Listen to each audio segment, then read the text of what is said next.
अब विक्रम बत्रा के कोर्समेट थे, एग्जैक्टली। ग्रेजुएशन साथ में हुई। आईएमए में हम सब इकट्ठे थे, हमने ट्रेनिंग इकट्ठी करी है।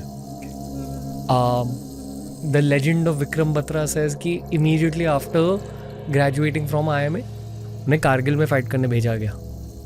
बिल्कुल सेम एज यू। मेरी जो पलटन थी 7 डोगरा, वो डाउन साउथ जो लाइन ऑफ कंट्रोल जहाँ पे ऑलमोस्ट ख़त्म होने वाली होती है, उस तरफ थी। याद क्या है कॉम्बैट के बारे में in that phase?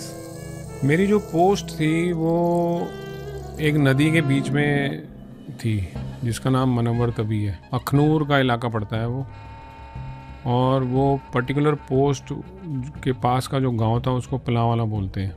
Manwar Tawi के बीच में से लाइन ऑफ कंट्रोल चलती है, और लाइन ऑफ कंट्रोल कोई सीधी लकीर नहीं है।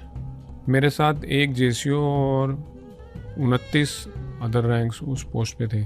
तो लड़ाई जब शुरू हुई थी तो इतना मारा मारी हमारे इलाके में तब शुरुआत के दिनों में नहीं हुई थी, लेकिन बाद में फैल गया था क्योंकि पूरा इलाके में जो उसकी इंटेंसिटी थी बढ़ गई थी। तो मेरा इलाका थोड़ा प्लेन इलाका है, जैसे मैंने बताया नदी के पोस्ट में, नदी में थी मेरी पोस्ट। वहाँ पर जो ऐसे वेपन्स यूज़ नहीं हुए थे जैसे आर्टिलरी के बोफोर्स, क्योंकि बोफोर्स को अगर हम यूज़ कर लेते तो पूरा गांव नष्ट हो जाता, वो पूरा इलाका नष्ट हो जाता।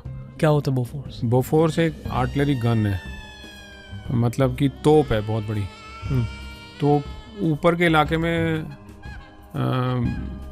पहाड़ी इलाके में पहली बार हमारे देश ने ऐसी पोटेंट गन को पहली बार उस पहाड़ी वाले इलाकों में यूज़ किया था। अदरवाइज़ वो होती यूज़ प्लेन के इलाकों में ही होती है।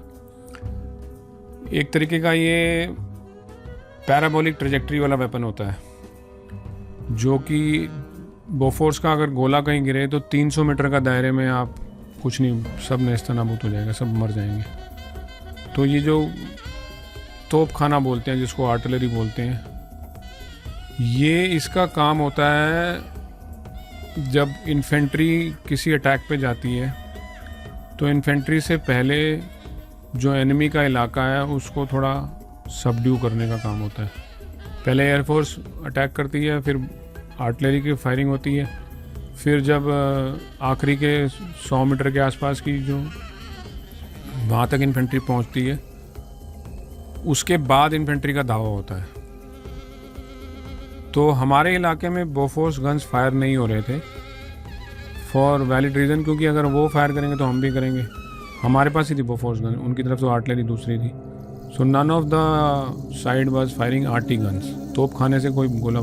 लेकिन छोटे जो पैराबोलिक ट्रेजेक्ट्री के वेपन्स होते थे, मोर्टार होते हैं जो, वो फायर होते थे, उसकी रेंज ऑफ किलिंग कम होती है। जैसे बोफोर्स की तो 300 मीटर का इलाके में सब नष्ट हो जाएगा। जो मेरे को वेपन फायर करा गया था वो भी मोटर था, वो 52 इंच का मोटर होता है। उसके गोले की रेंज होती है, किलिंग जोन होता है 8 metre, 8 metre dia.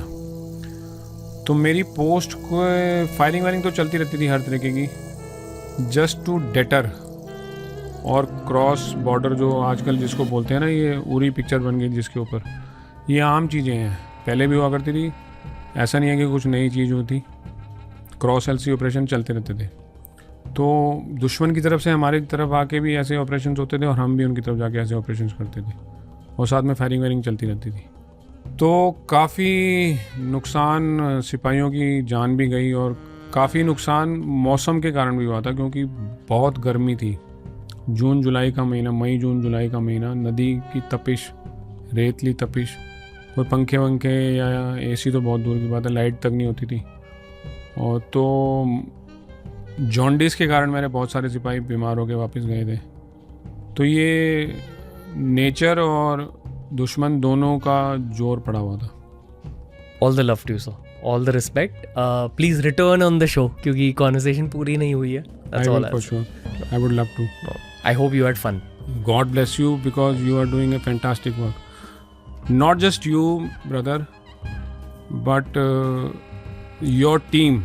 Blessings to all of them, because वो जो पर्दे के पीछे काम करने वाले होते हैं ना, उनका हार्डवर्क कई बार इग्नोर हो जाता है। Thank you so much. Appreciate it. हमारी ऐसी और इन्फॉर्मेटिव वीडियो के लिए चैनल को लाइक एंड सब्सक्राइब करें।